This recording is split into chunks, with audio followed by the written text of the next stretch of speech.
In the bustling heart of Rome, the forum teemed with merchants, senators, and wandering philosophers.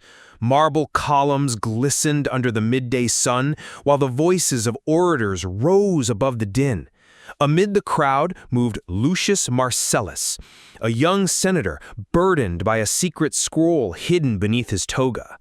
The scroll bore the Senate seal, but contained words never meant for the public eye, a list of names marked for exile. He knew one name too well, his own father's. Lucius kept his head low as he made his way toward the Palatine Hill. Every step seemed heavier, every shadow more menacing. Rumors of betrayal had been circulating in hushed whispers, and the Praetorian Guard's watchful eyes scanned the streets like vultures. The scroll burned in his possession, its wax seal unbroken, yet its contents seared into his mind. A single wrong move could see him thrown into the Tullianum prison before nightfall, and mercy was rare in the emperor's Rome. At his family villa, Lucius found his father, Gaius, tending to the olive grove as if the world beyond the gates did not exist. The old man's hands were calloused from years of war and work, yet they trembled when Lucius revealed the truth. Gaius listened in silence, his weathered face betraying no fear. "Then we must act before they do," he said, voice low. "The emperor feeds on loyalty, but fears those with honor." His words carried the weight of a soldier who had seen empires rise and fall. At his family villa, Lucius found his father, Gaius, tending to the olive grove as if the world beyond the gates did not exist. The old man's hands were calloused from years of war and work, yet they trembled when Lucius revealed the truth. Gaius listened in silence, his weathered face betraying no fear. "Then we must act before they do," he said, voice low. "The emperor feeds on loyalty, but fears those with honor." His words carried the weight of a soldier who had seen empires rise and fall. Night fell over Rome, cloaking the city in the scent of burning oil and distant sea breeze. Lucius and Gaius moved through hidden alleys, guided by the old networks of soldiers loyal to the Republic's memory. The plan was dangerous: reach a senator still unbroken by greed, deliver the scroll, and expose the conspiracy before the emperor's guards caught their scent. Each step echoed against stone walls, each corner threatened to reveal the flash of a gladius and torchlight. At dawn, the forum once again thrummed with life, unaware of the silent war fought in its shadows. Lucius stood before the Senate, scroll in hand, his voice steady as he read the names aloud. Gasps and shouts filled the chamber, but it was too late for the emperor's spies to silence him. His father stood beside him, not as a marked man, but as a symbol of defiance. For a moment, beneath the marble arches, Rome remembered the courage of her true sons. The emperor's face darkened as the Senate erupted in murmurs. Hidden behind his gilded mask of composure, fury coiled like a viper. He dismissed the gathering with a wave, but the Praetorian Guard tightened their ranks, their polished armor glinting with menace. Lucius knew the danger had not passed. The real battle would not be fought in the Senate, but in Rome's streets, where loyalty could be bought with silver and betrayal carried no shame. That night, the villa of the Marcellus family became a fortress. Old allies returned, veterans of forgotten wars, merchants who had once traded under Gaius's protection, and even slaves who owed their freedom to his hand.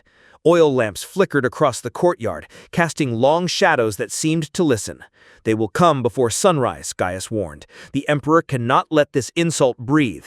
Lucius tightened his grip on his father's old gladius, feeling its weight as both burden and promise.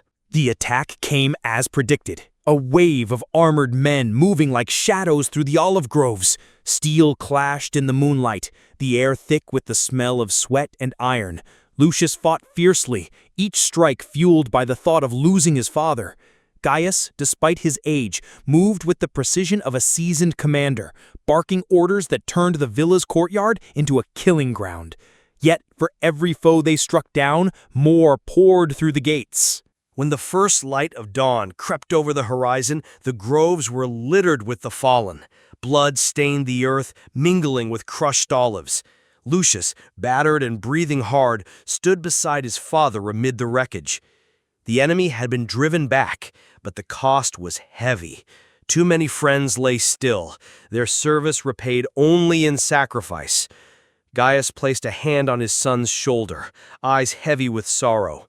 "This is the price of speaking truth to power," he murmured. Word of their defiance spread faster than any imperial decree. In the markets, whispers grew into open defiance, and graffiti praising the Marcellus name appeared on the very walls of the Forum. The emperor's hold on the city faltered. His decrees met with silent stares instead of eager compliance. For the first time in years, Rome's people remembered that an empire could only stand when its citizens chose to kneel, and some, like Lucius and Gaius, had decided they would not. Lucius understood that steel could cut flesh, but only words could cut trust. He and his father began visiting the districts, speaking directly to the people. In smoky taverns and crowded markets, they told their side, how the emperor had condemned the innocent and turned Rome into his personal estate. Each conversation was a gamble. A hidden informer could end their lives, but with every truth spoken, another citizen's loyalty shifted from fear to defiance. Varro struck back with ruthless efficiency. The grain shipments to the districts loyal to Lucas slowed to a trickle, bread prices soared, and hunger gnawed at the people's faith. Fights broke out in the Forum, not between soldiers, but between neighbors. Lucas watched the chaos with clenched fists, realizing that the emperor had found a more insidious weapon: starvation. "If we cannot feed them," Gaius warned, "we will lose them, no matter how righteous our cause."